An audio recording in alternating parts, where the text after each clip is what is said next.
Pemirsa, judi online merupakan penyakit masyarakat. Fenomena ini bukan hanya rakyat kecil yang melakukan, tapi anggota DPR, kepolisian juga banyak yang terlibat judi online. Kriminalitas pun meningkat karena judi online. Kekerasan dalam rumah tangga terjadi. KDRT juga terjadi akibat dari judi online ini. Bahkan dari judi online ini, operatornya pun banyak yang berasal dari luar negeri. Dan untuk membahas fenomena ini, telah hadir bersama kami Ustadz Haikal Hasan. Assalamualaikum. Waalaikumsalam. Ya, gimana kabarnya, Ustadz? Alhamdulillah, baik. Nah, ini gimana nih mandang fenomena judi online ini nih, Ustadz Haikal Hasan? Sedih banget ya. Duit masyarakat kecil, boleh gojek, boleh dagang, diambil, dibawa ke luar negeri. Itu kan intinya kan. Dan yang dibawa ke luar negeri, kalau menurut PPATK yang saya baca, itu dalam 1 bulanan itu bisa mencapai angka 40-an triliun rupiah. Ya, angkanya cukup besar ya. Bukan Ini besar lagi. Artinya betapa banyaknya yang terlibat ini ya. Kalau rata-rata 30-40 triliun per bulan, berarti kan tiap 3 bulan 100 triliun. 6 bulan 200 triliun. 9 bulan 300 triliun. Setahun kan mau 400 triliun. Iya. Itu kan sama dengan membangun IKN. Gitu kan? Jadi aneh-aneh aja nih negeri. Yang kayak begini kok bukannya ditanggapin dengan sangat serius, diberantas, tangkap, penjara seumur hidup. ASN yang terlibat pecat dengan tidak hormat karena kan kejahatan. Harus tegas jadi negara ya. kita undang-undang itu adalah kejahatan untuk urusan judi. Itu pidana. Ya, menurut data yang saya baca, lebih daripada 1.000 anggota DPR, DPR RI, DPRD terlibat. Itu pecat. Berhentiin. Jangan cuma dikasih sanksi peringatan. Dari situ dulu deh, jadi contoh. Anggota Polri yang terlibat kan ratusan juga. Pecat dengan tidak hormat. Mau jabatannya jenderal kek, mau jabatannya kopral kek, berhentiin TNI Polri yang terlibat dalam judi online itu kalau mau serius. Jadi ketegasan diperlukan ini ya untuk memberantas judi online ini. Itulah yang saya bilang Ya. sedih tadi, Bang Ali. Kok nggak ada serius-serius banget gitu loh untuk memberantasnya. Berantas dengan cara begitu. Nah, lalu kemudian rakyat yang di bawah ini akan melihat keseriusan itu. Baru itu akan berhenti secara signifikan. Terus yang terlibat orangnya itu hukum bikin dulu deh undang-undangnya deh, bikin dulu instrumennya bahwa judi online itu penjara seumur hidup. Siapa itu? Para pelakunya, para bandarnya, pada iklannya, pada semua gitu loh. Tangkep, penjarain seumur hidup. Beres. Jadi memang semuanya harus ditindak tegas. Ini harus ditunjukkan oleh pemerintah dulu supaya rakyat juga melek akhirnya ya Beh ya. Nah ini kemudian kan kalau Iya, kita betul. ngomongin judi ini sebenarnya dari dulu nih Beh. Cuman bedanya kalau sekarang pindah ke digital gitu Ya. aja. Apa ini penyakit lama yang kambuh apa gimana nih Beh? Kalau bicara soal judi salah satu kejahatan tertua di dunia. Ya, judi, pelacuran, ya, prostitusi itu kejahatan tertua di dunia yang udah ada. Diberantasnya hampir mungkin tidak bisa dan tidak mungkin. Terus gimana dong? Diwadahi. Ya. Saya ingat negeri ini nggak lepas dari judi. Mungkin Bang Ali nggak ngalamin yang namanya judi Huawei ya. Iya. Dan tahun 60-70-an ya. Kemudian zaman Ali Sadikin ya. Itu dikasih fasilitas. Sampai Ali Sadikin dipanggil gubernur judi. Padahal dia melokalisir. Itu yang benar gitu loh. Silahkan main di tempat khusus tertentu gitu ya. Lalu kemudian dilegalisir dengan tujuan supaya yang datang itu adalah orang-orang yang kaya gitu loh. Bukan seperti sekarang liar. Bisa masang 1.000 perak, 2.000 perak, bayangin aja. Jadi lebih ke kontrolnya itu, Iya. pengawasannya itu ada ya dengan cara seperti itu ya, Ustadz Haikal Hasan ya. Gitu loh. Kalau kita balik dari sejarah, setelah jadi Huawei gitu ya, kita masuk lagi yang namanya Porkas gitu loh, tahun 80-an. 90-an kita masuk lagi yang namanya SDSB. Dan alhamdulillah itu diberantas semuanya karena betul-betul bertentangan. Nah, kalau umpamanya dibikin satu fasilitas di mana judi itu harus ada di, ambillah Malaysia, yang mau main judi di Ginting kan, Ginting Island kan gitu loh. Bahkan di Amerika yang mau main judi larinya ke Texas gitu. Kemana? Las Vegas ya. Las Vegas gitu ya. Nah, bukan liar seperti ini gitu loh. Kalau seandainya ribut soal pendapatan pendapatan yang bukan pajak yang unlimited jumlahnya naik terus mungkin dari perjudian, nah silahkan deh dari situlah misalnya diaturlah mekanismenya. Tapi ya nggak bisa juga gitu loh dengan cara online 1.000 perak 2.000 perak bisa masang, hancur di negeri. Hancur. Ya, terlebih yang pendapatannya memang menengah ke bawah, akhirnya dia udah ngejudi online, pinjaman online, nggak mampu bayar, akhirnya jadi korban nyawa ya? Saya mengamati para owner daripada judi online, dia juga owner pinjaman online. Jadi memang muter di situ aja memang pendanaannya judi ya? online dan pinjaman online orang-orang yang sama. Tolonglah pemerintah, perhatiin bener-bener gitu loh. Orang-orang seperti ini tangkap hukuman mati kalau perlu. Atau penjara seumur hidup yang tidak bisa dinego lagi lah gitu loh. Sekarang gini, ketika Anda mau main judi online, Anda kan mendaftar ya, rekening semuanya. Kan ketahuan itu. Susah nangkep bandarnya. Come on. Lu transfer kemana tuh duit? Itu kan ada banknya, BCA kah, BRI kah, Mandiri kah gitu loh. Kan ada orangnya itu. Kan dengan bank kan tahu itu nomor rekening siapa gitu loh. Dananya kemana larinya KTP-nya gitu siapa, ya. KTP siapa kan tahu gitu loh. Semudah itu, brother. Ya, lalu kemudian kalau udah ketahuan itu kan dia kan akan setor tuh bandar tuh. Ya udah semudah itu nangkepnya. Susahnya itu di mana gitu loh. Saya nggak habis pikir. Pemerintah nggak pernah serius. Urusan begini nggak pernah serius. Kemudian gini, ini kan kalau kita ngomongin judi online juga ya Ustadz Haikal, ini kan banyak yang operatornya itu beroperasi di luar negeri ini. Ini gimana pandangannya ini? Sebelum lari ke luar negeri kan dia transfer ke lokal. Dia kan tahu itu loh siapa. Sikat aja yang ada di sini. Kalau seandainya di luar ada perjanjian misalnya di negara itu bebas lah begitu ya, sehingga nggak bisa ditangkap gitu kan. Pasti bisa, pasti ada kaki tangannya di mari. Nggak mungkin nggak ada yang di mari langsung ke sono, kagak gitu loh. Dan ada lah, udahlah. Pemerintah yang digembar-gemborin udah menutup situs. Ya gampang dong. Satu orang punya 50 situs gimana? Ribuan jutaan situs juga ada gitu kan. Udah dah, kalau saya bilang pemerintah nggak serius. Pemerintah basa-basi. Yang saya salut itu adalah Pak Kapolri, Pak Sigit Listio.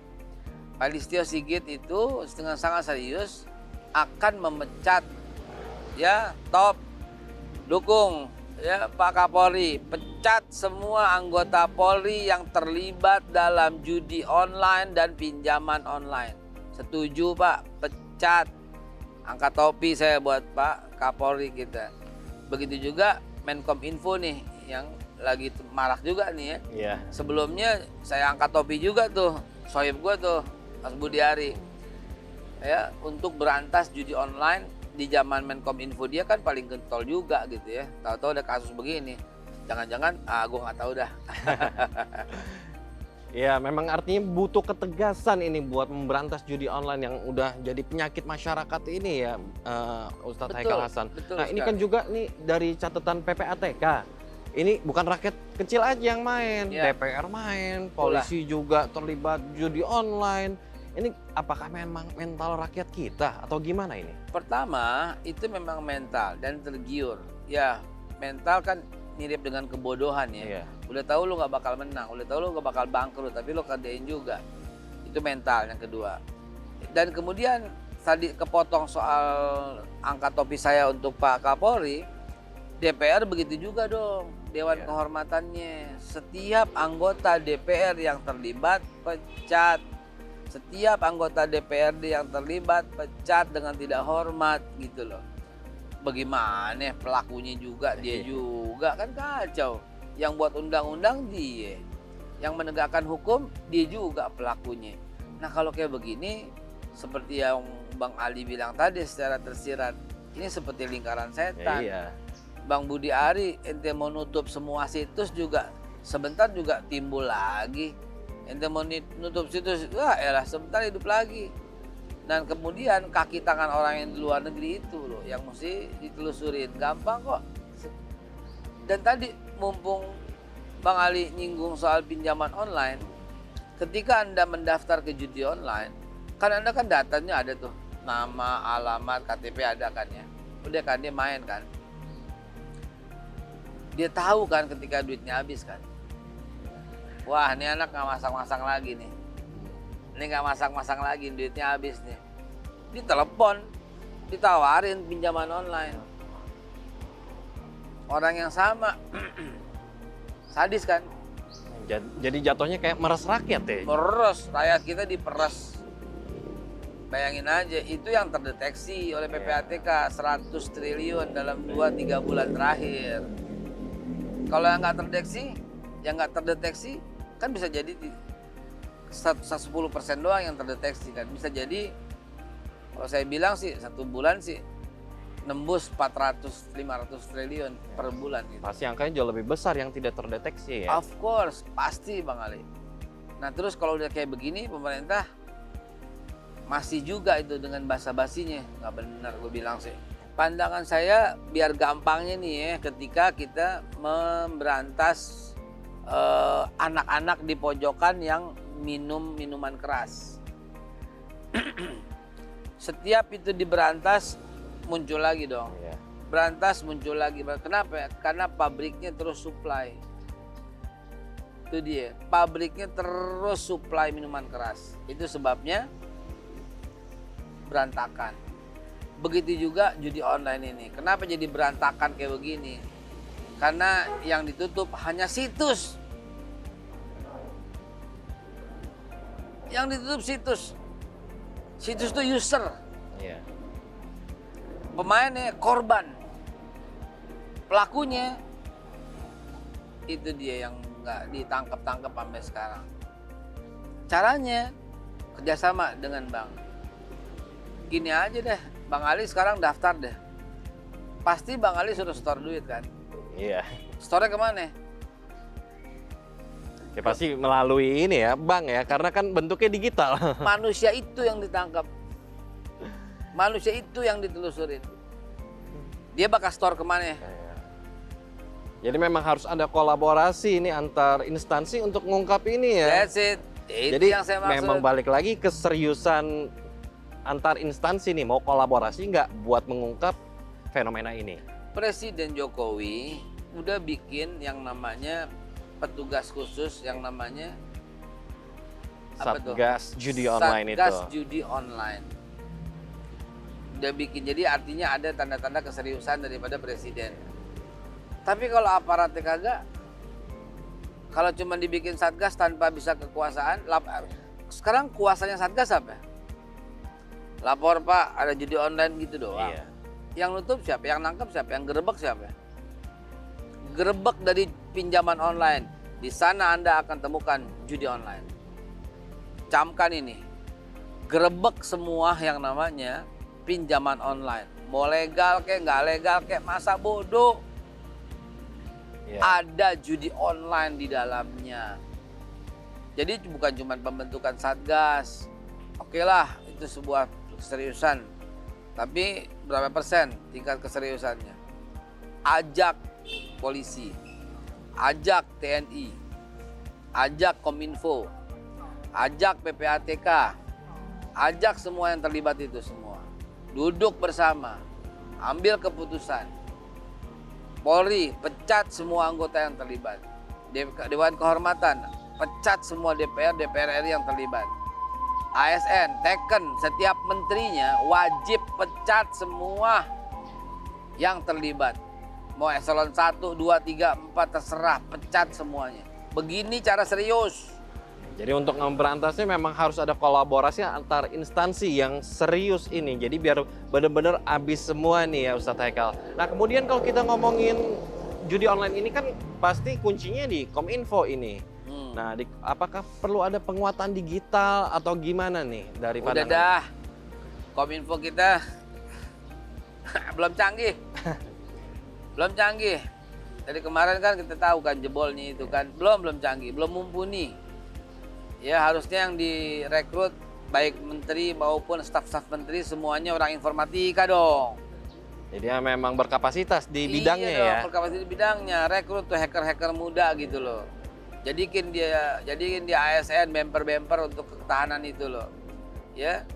Karena kelemahan Kominfo kita, maka harus diikutsertakan semua unsur yang saya sebutkan tadi, dari banknya, anggotanya, DPR-nya, DPRD-nya, Polri-nya, PPATK-nya, semua duduk bersama.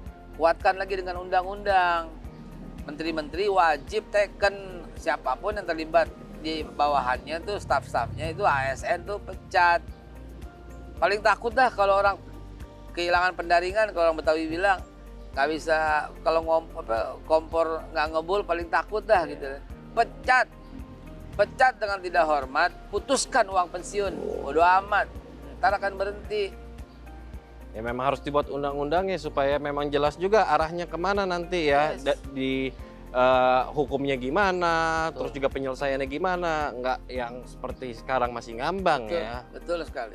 Nah, kemudian kalau dari agama ini, apakah perlu ada peran agama? Pandangannya gimana dari agama ini, Ustadz Haikal? Kami dari komunitas agama, komunitas masjid hanya bisa memberikan himbauan. Hanya bisa memberikan himbauan, peringatan tentang bahaya judi, haramnya judi. Kalau perlu artis-artis juga ikut. Bang Haji Romai Rama lagunya judi malah menjadi ejekan orang-orang yang penjudi kan. Ustadz-ustadz yang penjudi malah jadi ejekan ya. Pak Ustadz, anaknya judi, astagfirullahaladzim, menang Ustadz, alhamdulillah. Kan itu kan jadi joke yang joke yang umum tapi konyol gitu kan. Nah, sehingga kalau judi astagfirullah, kalau menang alhamdulillah. Nah yang kayak gini-ginilah saya bilang, karena pemerintah ujung-ujungnya nggak ngambil serius. Berantas dengan cara yang kita bicarakan tadi, insya Allah tuh beres gitu loh. Ya. Kemudian dari agama sendiri, itu apa perlu ada pendidikan gitu loh supaya ya teredukasi juga ini anak-anak muda, mungkin orang tuanya juga kali ini supaya dalam mengawasi anak-anak mereka gitu. Bagaimana bisa disisipkan? Wong Nadiem orangnya kayak begitu, Nadiem Makarim begitu orangnya. Bagaimana ya begitu? Ya begitu orangnya gitu loh. Ya kita nggak ngelihat pendidikan lebih baik kurikulumnya. Yang dikuatkan itu ya, nih Nadiem mudah-mudahan dia dengar ya. Yang dikuatkan itu adalah bukan fisika, kimia, matematika, bahasa Inggris, bukan. Yang kepake dalam pergaulan, dalam kehidupan itu adalah moral. Kalau dia pendidikannya dari Singapura, barangkali dia nggak perlu. Tapi kita ini Indonesia, bukan Singapura. Kita Indonesia, bukan Amerika. Yang mesti kita jaga sampai mati, kita mesti jaga bahwa di sini moral diperlukan. Agama harus menjadi benteng. Pendidikan agama ditambah Nadiem, pendidikan moral ditambah gitu loh. Itu mesti ada dari sejak kecil. Ya nilai-nilainya deh, value-nya deh yang diangkat gitu loh. Sehingga punya pondasi. Terus terang, saya mau nanya sekarang Bang Ali main judi nggak? Enggak dong. Nah, itu kan artinya apa pemirsa? Artinya kan pondasinya cukup. Di mana dapat pondasi? Di orang tua dan di sekolah kan. Di guru-guru kita kan. Iya. Saya udah mau 60. Ya, lihat judi aja nauzubillah min zalik, geliknya najisnya gitu kan. Kenapa bisa begini? Ya, karena pondasi. Gitu loh, karena orang tua, karena pendidikan, karena sekolah ngajarin kita, karena guru agama ngajarin kita. Ini udah kayak gini agamanya mau dikurangin, moralnya mau dihilangin, pramuka yang membentuk jati diri mau diusulin. Kan nggak beres begini. Aduh, kalau Nadiem mah. Dan lanjut lagi deh Bang. Kacau Indonesia sama lo pendidikannya beneran. Jadi memang pendidikan agama, moral itu jadi benteng supaya kita terhindar dari hal-hal seperti judi online ini ya Ustadz Haikal. Nah kemudian terakhir nih Ustadz Haikal, ini saran Anda apa? Baik. Secara komprehensif, secara menyeluruh, pertama pendidikan ya. Kalau kita lihat dari bawahnya ya, sehingga anak-anak yang dari nol tahu tuh. Sekarang untuk menjawab itu saya mau nanya nih sama Bang Ali. Tapi jawabannya mesti spontan ya. Yeah. 1 detik ya. Bang Ali kira-kira sebutin 1 makanan haram. Babi. Lihat pemirsa. Pola ini kan benar jawabannya, tapi kan nggak benar gitu loh. Gimana? Babi emang haram. Tapi jawaban itu kan bukan top of mind gitu. Yang diharapkan top of mind itu apa? Sebutkan makanan haram, barang orang. Makanan orang gitu kan. Bakwan, tapi lo boleh nyolong kan lebih haram dari babi. Iya. Ya Karena kan? itu hak orang ya. Mestinya tuh top of mind pendidikan anak-anak tuh di situ. Sehingga dia tuh jijik lihat barang yang bukan miliknya. Gitu loh. Risol Bang Haji Hasan haram kalau lo makannya ambil 2 bilang atuh gitu. Iya, karena yang kita bayar cuma satunya bukan hak kita ya. Itu makanya pendidikan tuh paling kuat dari awal. Ntar instrumen ngikutin. Untuk berantas judi online nih, pola pendidikannya dibenerin. Masuk ke dalam kurikulum tuh yang namanya moral. Iya, yang namanya pendidikan moral Pancasila dulu tuh ada gitu loh. Taat sama agama juga dikuatin. Begitu masuk situ, ntar masuk tuh ke ASN. Di ASN dulu ada screening test gitu loh. Ya, untuk tes lagi tuh. Dan kemudian ada peraturan di ASN, melanggar judi itu tuh dipecat dengan tidak hormat. Itu hari pertama, jadi ASN udah tahu. Masuk Polri juga begitu, peraturannya minuman keras pecat, mabuk pecat, judi pecat. Itu hari pertama Teken masuk Polri begitu, masuk ASN begitu, anggota DPR juga begitu. Kalau simultan kayak begini, aman negeri kita. Jadi yang kurang apa ya? Orang pinter banyak, orang bersih nggak ada. Jadi memang Orang harus cerdas dari banyak. pondasinya ini ya, Fondasinya. Ustadz ya, yang harus dibenerin supaya memang nanti kedepannya juga bakal benar. Kalau pondasinya udah benar, kalau pondasinya nggak benar, ntar goyang ya. Betul, ini yang kita usulin dengan presiden ke depan yang mendatang. Mudah-mudahan ke depan Indonesia lebih baik dah. Gitu. Ya menuju Indonesia Emas 2045 juga Mantap, ya, mantap. supaya memang benar Oh. tercapai. Oke, itu yang kita harapin sama-sama. Baik, terima kasih Ustadz Haikal Sama-sama, Hasan Bang atas Ali. waktunya untuk diskusi kita kali ini. Semoga nanti kita ada kesempatan lain untuk diskusi Saya lagi. juga terima kasih udah mampir ke rumah Betawi kita. Ya pemirsa, itu dia tadi dialog kami bersama Ustadz Haikal Hasan yang membahas fenomena judi online.